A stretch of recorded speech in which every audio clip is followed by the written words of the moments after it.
नमस्कार, आप देख रहे हैं स्टेट टुडे न्यूज और मैं हूं आपके साथ हर्षिता। आइए बढ़ते हैं कुछ खास खबरों की ओर। बांधवगढ़ टाइगर रिजर्व कटनी जिले के खितौली बीट में 1 दिसंबर 2021 को होने वाले 5 किलोमीटर की मैराथन में मुख्य अतिथि के रूप में संजय सत्येंद्र पाठक, विधायक विजय राघवगढ़ विधानसभा, माउंट एवरेस्ट क्लाइंबर भावना डहरिया, एएफआई के ऑफिशियल अनाउंसर डॉक्टर आदर्श तिवारी, बांधवगढ़ टाइगर रिजर्व के क्षेत्रीय संचालक बीएस अग्निहोत्री रहेंगे। इस नेशनल लेवल की प्रतियोगिता में लगभग 3500 प्रतिभागी जो अलग अलग राज्यों से आएंगे भाग ले रहे हैं। मैराथन के संबंध में हमारे स्टेट टुडे न्यूज के संवाददाता मिथिलेश त्रिपाठी ने बांधवगढ़ टाइगर रिजर्व के एफडी से बात की तो उन्होंने बताया कि कलाम फाउंडेशन की तरफ से ही रही वन और वन्यजीव संरक्षण की पहल से काफी प्रभावित है और कलाम फाउंडेशन आगे और भी ऐसे आयोजन करने के लिए प्रेरित रहे, इसके लिए सभी पर भरोसा दिलाया और उनका उत्साहवर्धन किया। सौजन्य से ये खितौली के कलाम क्लासेस के युवाओं के द्वारा ये 1 दिसंबर को जो मैराथन का आयोजन रखा गया है, सर इस संबंध में कुछ कहेंगे? ये एक अच्छी पहल है, जैसे कि कलाम फाउंडेशन खितौली द्वारा किया जा रहा है। जैसे कि मुझे ज्ञात हुआ है कि ये लोग पूर्व में भी ऐसे कार्यक्रम किए हैं, यद्यपि वो कम मात्रा में कम संख्या की होगी, लेकिन इस बार इन्होंने बहुत बृहद तरीके से करने की सोचा है। और अभी तक इन लोगों से जो चर्चा की गई है उससे ये महसूस होता है कि इनकी तैयारी बहुत अच्छी है और जो कुछ भी आज की स्थिति में होना चाहिए एक कार्यक्रम बनाने में, वो पूरी तैयारी इन लोगों ने करके रखी है।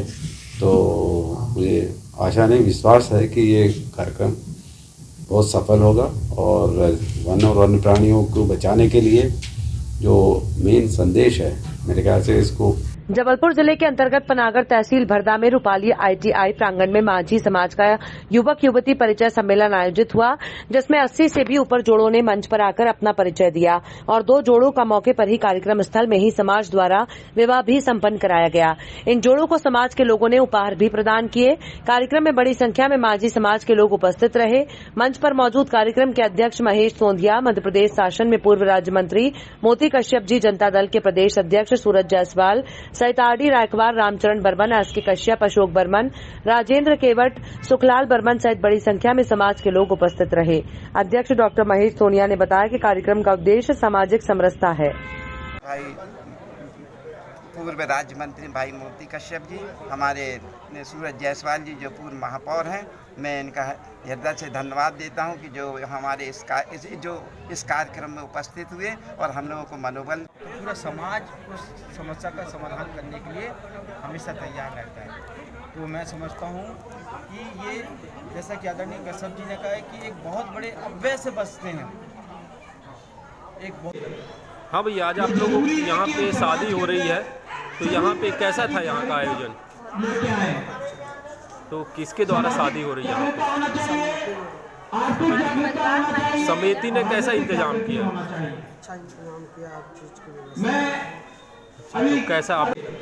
हाँ भैया, आज आप लोगों की यहाँ पे शादी हो रही है, तो यहाँ पे कैसा था यहाँ का आयोजन? तो किसके द्वारा शादी हो रही है यहाँ पे? समिति ने कैसा इंतजाम किया? अच्छा इंतजाम किया आप चीज के। मैं चाहता हूँ, साथ ही साथ मैं समाज से आग्रह करना चाहता हूँ कि सामाजिक तौर पे तो सही, लेकिन राजनीतिक तौर के अंदर भी अपने अंदर जागरूकता लेके आएँ और आने वाले पूरा समाज उस समस्या का समाधान करने के लिए हमेशा तैयार रहता है। तो मैं समझता हूँ कि ये जैसा कि आदरणीय कश्यप जी ने कहा है कि एक बहुत बड़े अव्यय से बचते हैं। हाँ दादा, आज आप लोगों का पुनर्विवाह हो रहा है, कैसा रहा यहाँ का आयोजन? तो मतलब कोई दिक्कत हुई आप लोगों के यहाँ पे? तो यहाँ पे आज यहाँ पे हाँ ठीक जी रेडी। आज यहाँ पे मध्य प्रदेश माझी आदिवासी महासभा के तत्वावधान में भाई महेश सोंधिया जी, जिनका यहाँ पे आईटीआई संचालित है, इसके प्रांगण में आदर्श विवाह और परिचय सम्मेलन का कार्यक्रम आयोजित है। अभी परिचय सम्मेलन का कार्यक्रम पूर्ण हुआ है और इस इसके पूर्व जो है तो आदर्श विवाह का कार्यक्रम हुआ था और वो ऊपर जो है चल रहा है। हमारे बीच में उपस्थित है भाई सूरज जायसवाल जी, जो भारतीय जनता दल यू के प्रदेश के अध्यक्ष हैं। हमारे साथी रामधूर वर्मा जी, जो हमारी संस्था के वरिष्ठ पदाधिकारी हैं, और भाई विजय बर्मन जी उपस्थित हैं। ये सारे लोग जो है कि इसमें भागीदार हैं, सहयोग कर रहे हैं। एक बहुत बड़ी परंपरा 1981 में हमने प्रारंभ की थी, आदर्श वैवाहिक परंपरा प्रारंभ की थी, वो प्रतिवर्ष चली आ रही है। और उसको अभी जो है तो इधर पे जो है तो हमारे महेश शर्मा जी जो है तो उसका संचालन किए, उससे कुछ चीज़ें बड़ी स्पष्ट हो जाती। हम जब आदर्श विवाह करते हैं तो उसमें गरीब और अमीर सभी लोग उसमें उपस्थित हो जाते हैं, बगैर किसी दहेज के विवाह संपन्न हो जाती है। और इसमें जो है तो चाहे वो अमीर हो या हमारे कार्यक्रम में सम्मिलित हुआ है, उसकी कोई अपेक्षा होती नहीं। और उससे जो है जो गरीब परिवार होते हैं तो उनका अगहन मां के उज्जैन में भगवान काल भैरव की सवारी निकाली गई। यहां भैरव बाबा राजसी ठाट बाट के साथ निकले। पुलिस जवान द्वारा सवारी को गार्ड ऑफ ऑनर दिया गया। मंदिर में काल भैरव का पूजन अर्चन किया गया। इसके बाद शुरू हुई बाबा की सवारी को पुलिस अधीक्षक सत्येंद्र कुमार शुक्ल, अपर कलेक्टर अवी प्रसाद भी मौजूद रहे। परंपरानुसार सवारी केंद्रीय जेल भी गई, जहां कैदियों ने बाबा के दर्शन किए। उज्जैन में शिप्रा नदी के तट पर स्थित काल भैरव मंदिर विश्व प्रसिद्ध है। काल भैरव मंदिर में भगवान की चमत्कारिक प्रतिमा है। भैरव भगवान की प्रतिमा को प्रतिदिन मदिरा का भोग लगाया जाता है और आश्चर्य की बात तो यह है कि ये भैरव भगवान की प्रतिमा साक्षात मदिरा का सेवन भी करती है। धर्मशास्त्रों के अनुसार भैरव बाबा भगवान शंकर के कोतवाल हैं। भगवान महाकाल को उज्जैन का राजा माना जाता है, तो यहाँ भगवान भैरव को क्षेत्रपाल के रूप में माना जाता है। क्षेत्रपाल अर्थात सेनापति। मान्यता है कि जिस प्रकार भगवान महाकाल अपनी प्रजा का हाल जानने के लिए सवारी के रूप में नगर भ्रमण पर निकलते हैं, उसी प्रकार भैरव भगवान भी क्षेत्रपाल की भूमिका निभाते हुए प्रजा की रक्षा के लिए वर्ष में 2 बार नगर भ्रमण पर निकलते हैं। यहाँ भैरव बाबा की वर्ष में 2 सवारी निकलती है, एक भद्रापद की ढोल 11 पर और दूसरी अगहन मां की भैरव अष्टमी के दूसरे दिन। सबसे पहले बाबा के जन्म की पूरे उज्जैन वासियों, पूरे सनातन धर्म को बहुत बहुत बहुत हार्दिक बधाइयाँ जेल परिवार की ओर से। और ये बहुत बड़ा खुशी का दिन है। हम लोगों का सौभाग्य है कि आज बाबा के दर्शन हुए और जेल पर आए और सभी ने मिलके पूजन की, पूरे स्टाफ ने, पूरे कैदियों ने, और पब्लिक भी साथ में है, आप सब साथ में हैं। और ये परंपरा चली आ रही हमारे यहाँ कई वर्षों से, आज का नहीं है, ये कई पीढ़ियों से, कई वर्षों से परंपरा चली आ रही है कि बाबा के दर्शन। देखिए, आज जो है अपने पारंपरिक स्वरूप में निकली है। पिछली बार कोविड की वजह से कुछ रिस्ट्रिक्शंस थे, जिसकी वजह से सांकेतिक रूप से सवारी निकली थी, लेकिन चूंकि इस समय जो है कोविड के रिस्ट्रिक्शंस हटा दिए गए हैं, इसलिए यहाँ से सवारी जो है सिद्धवट तक के अपने पारंपरिक रूप पे जाए, पारंपरिक रास्ते को लेगी और वापस आएगी। सर, क्या क्या शामिल रहा पूरी सवारी में? जो हर वर्ष के साथ जो हम लोग की यहाँ पे प्रक्रिया है मंदिर की, वो आज पालन की गई। पहले जो है पगड़ी चढ़ी भगवान को और फिर उसके बाद जो है शासकीय पूजा के उपरांत सवारी निकली। सवारी तो अब निकलेगी और आप देख रहे हैं भक्तों का जो सैलाब उमड़ा है। आज पूरे 1.5 साल बाद बाबा के भक्त यहाँ उमड़ के पड़े हुए हैं और श्रद्धा का सैलाब है। ये क्या क्या पूजा हुई है यहाँ पर? शासकीय पूजा हुई। यहाँ पर ग्वालियर स्टेट से जो परंपरागत पगड़ी आती है, उस पगड़ी का पूजन किया गया। उसके पश्चात में जो है अपर कलेक्टर साहब ने कलेक्टर साहब ने यहाँ पूजन किया, शासकीय पूजन। उसके पश्चात जो है पालकी जो है सिद्धवट की ओर अब नगर भ्रमण पर निकलेगी। क्या महत्व है? ये बाबा का जन्मोत्सव था। रात को 12 बजे मध्य रात्रि में बाबा का जन्मोत्सव मनाया गया। तत्पश्चात जो है वहाँ आरती पूजन, महाआरती पूजन हुआ रात को 12 बजे और उसके पश्चात ये सवारी दूसरे दिन निकलती है, जो बाबा की पारंपरिक सवारी है। बहुत अनंत सालों से निकलती आ रही है सवारी है। जेल पे जाती है, क्या महत्व है जेल का? जेल पे महत्व तो क्या है, जेल पे जो है कैदी रहते। कटनी जिला प्रशासन द्वारा आयोजित आधारशिला जो कटनी के पत्थरों पर कलाकारों द्वारा कलाओं को प्रदर्शन 9 नवंबर से 28 नवंबर तक आयोजित स्टोन मेला में शिल्पकारों ने बनाई अपनी कलाओं से प्रतिमाएं, मूर्तियां में चर्चा में रहीं। उस कार्यक्रम के आखिरी दिन जिले के प्रभारी मंत्री जगदीश देवड़ा ने सभी कलाकारों के द्वारा बनाई कलाओं को सराहा और उन्हें आयोजित आधारशिला नामक कार्यक्रम के मंच से प्रशस्ति पत्र देकर सम्मानित किया। आपको बता दें कि देश भर के अनेक शहरों से आए कलाकारों की कलाओं को सराहा गया। वहीं ये भी बताया गया कि कटनी के पत्थरों पर जो कलाकारों ने अपनी प्रतिभाओं का प्रदर्शन किया उसका देश ही नहीं विदेशों में नाम होगा और कटनी जिले का नाम होगा। ऐसे में स्थानीय कलाकारों की मांग और रोजगार मिलने की संभावना बढ़ेगी। आज के आयोजन में जिला प्रशासन ने जागृति पार्क में आधारशिला नामक कार्यक्रम के माध्यम से शहर की आम जनता को पत्थर पर बनी मूर्तियों के दर्शन लाभ करने का एक सुनहरा अवसर प्रदान किया। मंच से बाहर के कलाकारों को पुरस्कृत सम्मानित किया गया, लेकिन एक भी स्थानीय लोक शिल्प कलाकारों को मंच पर आमंत्रित नहीं किया गया। ये कहने में कोई अत्योशक्ति नहीं होगी कि पूरे कार्यक्रम में लोकल फॉर वोकल स्लोगन का कहीं ध्यान न सम्मान रखा गया। प्रभारी मंत्री ने आगे आने वाले समय में लोकल कलाकारों का ध्यान रखने की बात अवश्य कही है। सर, आधारशिला पर बाहर से जो कलाकार आए हैं उसके अलावा क्षेत्रीय कलाकारों की भी उपेक्षा की बात सामने आई है। पूरे क्षेत्र नहीं, ये पूरा अपना ही क्षेत्र है, सभी अपने हिंदुस्तान के लोग हैं। हम तो कहते हैं कि कश्मीर से कन्याकुमारी भारत एक है, यहाँ कोई अलग नहीं है।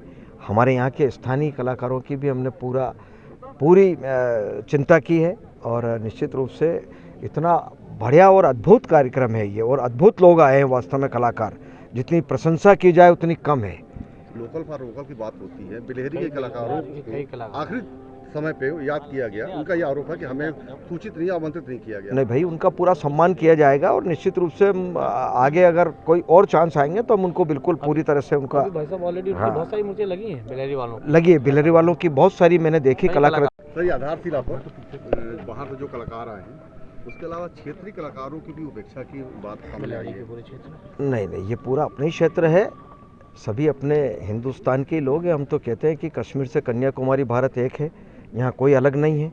हमारे यहाँ के स्थानीय कलाकारों की भी हमने पूरी चिंता की है और निश्चित रूप से इतना बढ़िया और अद्भुत कार्यक्रम है ये, और अद्भुत लोग आए हैं वास्तव में कलाकार। जितनी प्रशंसा की जाए उतनी कम है।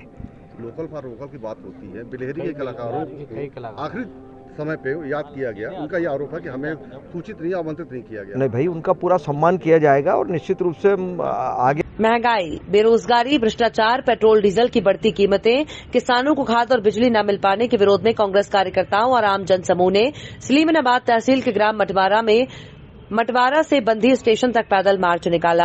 जिला अध्यक्ष और ब्लॉक अध्यक्ष प्रदीप त्रिपाठी के नेतृत्व में निकले मार्च में केंद्र और प्रदेश सरकार के खिलाफ कार्यकर्ताओं ने जमकर नारेबाजी की। जिला अध्यक्ष गुमान सिंह ठाकुर ने कहा कि भाजपा सरकार गरीबों को चूसने वाली सरकार है और अपने हर वादे पर विफल साबित हुई है। ब्लॉक अध्यक्ष प्रदीप त्रिपाठी ने कहा कि केंद्र और प्रदेश की भाजपा सरकार कुंभकर्णीय निंद्रा में सो रही है।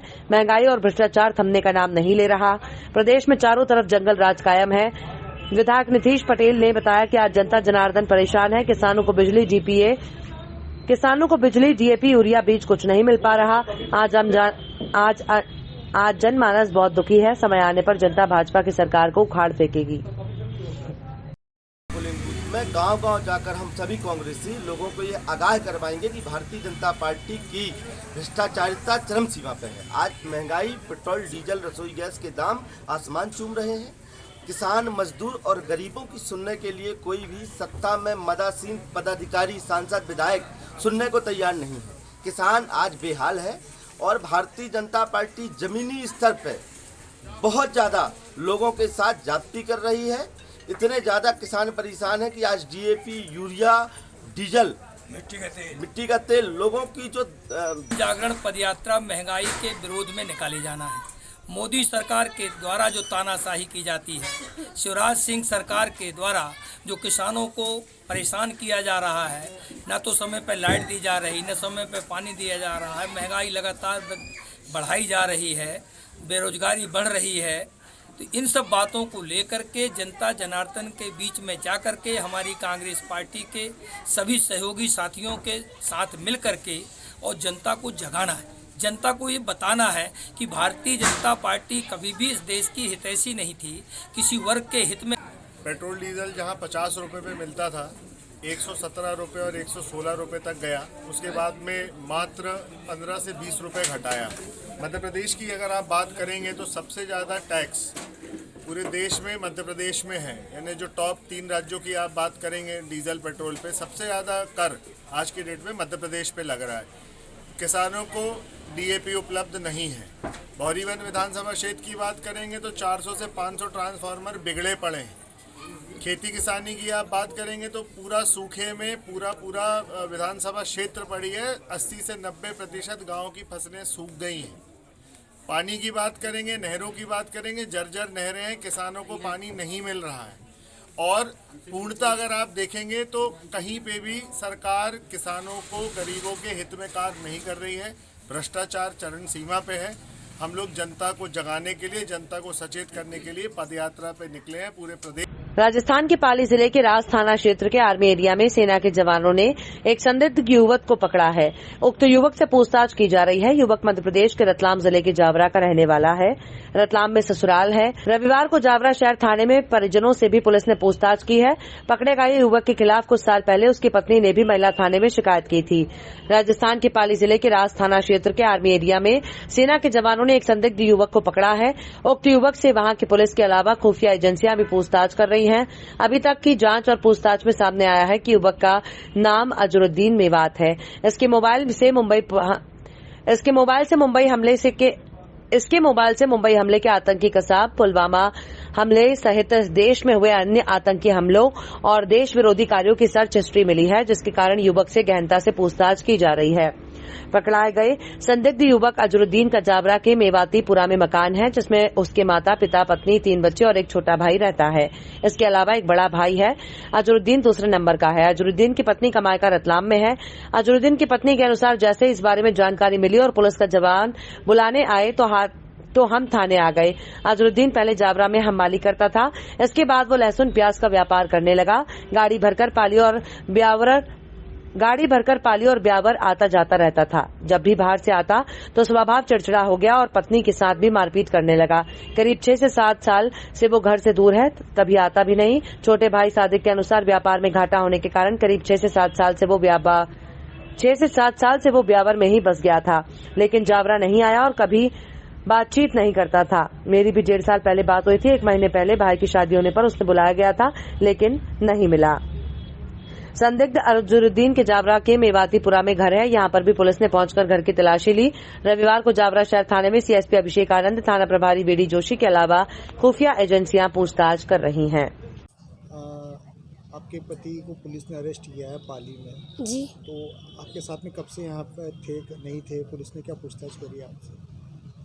पुलिस ने तो नहीं करी अभी। आप क्या जानते हैं उनको, कब से यहाँ पर नहीं है? जी वो 6-7 साल हो गए उनको। अच्छा जी 6-7 साल में कभी यहाँ पर आए? जी नहीं, बस मैंने आवेदन भेजा था जब भी आए थे। कहाँ पर दिया था आपने आवेदन? मैंने महिला थाना में दिया था। किस बात को लेकर आवेदन दिया था? मैंने इसलिए दिया था क्योंकि वो कई साल से मतलब मेरे और मेरे बच्चों का ना ही तो पालन पोषण कर रहे, ना ही मुझ पर कभी ध्यान देते। बस एक जगह बाहर ही जाते रहते हो। यहाँ से लहसुन प्याज लेके जाते कि मैं आता हूँ, वहाँ से ना आते ही नहीं है। बहुत परेशान कर रखा था। बढ़िया देखा। क्या नाम है आपका? मेरा नाम रईसा। रईसा। जैसा कि आपके पड़ोस में अज्जू रहता है, अजरुद्दीन रहता है। हाँ। कुछ बताएं उसके बारे में, कब कैसा नेचर था, क्या परिवार? नहीं, वो सब अच्छे बढ़िया परिवार। तो कब से गया है फिर वो? क्या ये 4-5 साल से गया है। हाँ। वो शादीशुदा है तो बीवी बच्चों से मिलने करने कभी आते थे क्या? हाँ आता, वो साल भर में कभी 6 महीने में ऐसा आ जाता था।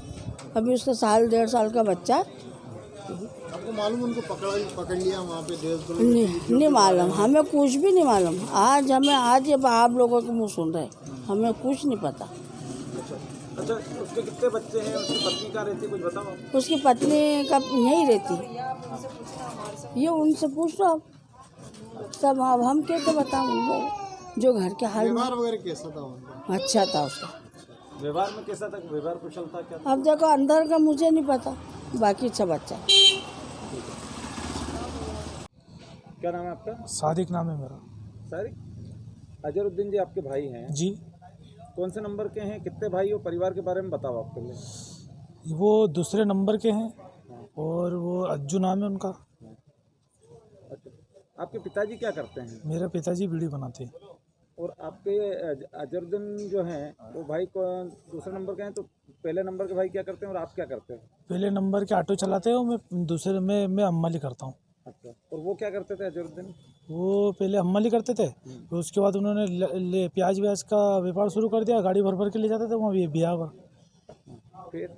फिर क्या वो नुकसान हुआ तो वहीं रहने लग गया। जाके व्यापारी उससे पैसे, वो नुकसान हो गया था, व्यापारी पैसे मांगने लगे तो वो वहीं बस गया, वो इधर आना ही बंद कर दिया उसने। कभी कभार आता था बस डर के मारी। अच्छा, तो कितने साल हो गए उसको? हो गए 6-7 साल।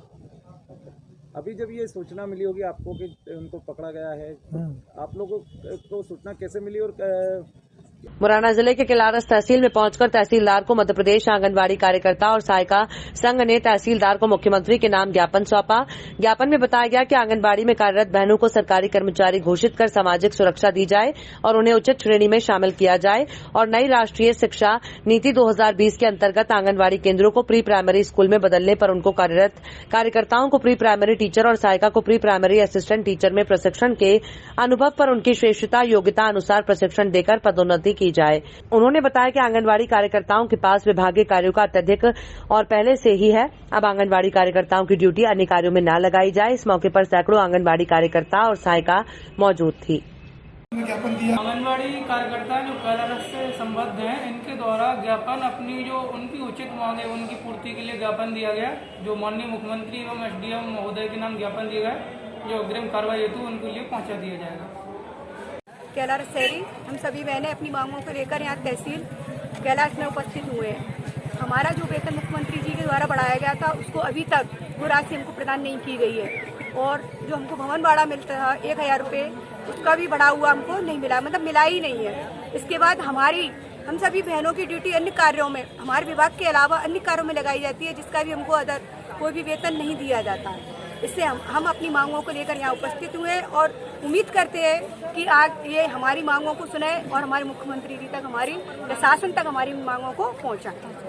जावरा पूर्व में भटगोरा मामले को लेकर जिले में आला अधिकारियों के समक्ष एक ज्ञापन दिया गया था, जिसमें कई लोगों पर FIR दर्ज कराने को लेकर ज्ञापन दिया था, जिसमें कई ग्रामवासियों के हस्ताक्षर थे। लेकिन जैसे ही उन ग्रामवासियों को पता चला तो उन्होंने अपने शपथ पत्र और आवेदन SDM के नाम तहसीलदार मैडम को दिया। शपथ पत्र देने वालों में सीताराम पिता भूरेपाल निवासी भटगोरा, अरविंद पिता भूरेपाल निवासी भटगोरा, मुन्नी लाल पिता मुंजेपाल निवासी भटगोरा, बिहारी लाल पिता मुंजेपाल निवासी भटगोरा। इन लोगों ने कहा है कि उस आवेदन पर हम लोगों के झूठे हस्ताक्षर बनाए गए हैं, उसकी जांच कर दोषियों के विरुद्ध कार्यवाही की जाए और हम लोगों के द्वारा कोई भी शिकायती पत्र, कोई भी हस्ताक्षर नहीं किए गए। मेरा नाम है पूरनलाल यादव। कहाँ के आप? मैं ग्राम भटगोरा का रहने वाला हूँ। क्या समस्या है कि आप ज्ञापन दे रहे हैं? समस्या है साहब कि जो वहाँ ना इन लोगों का कोई झगड़ा का मालूम ना कुछ नहीं, ना हम लोगों का गाँव वालों का कोई झगड़ा फगड़ा का कोई मालूम नहीं।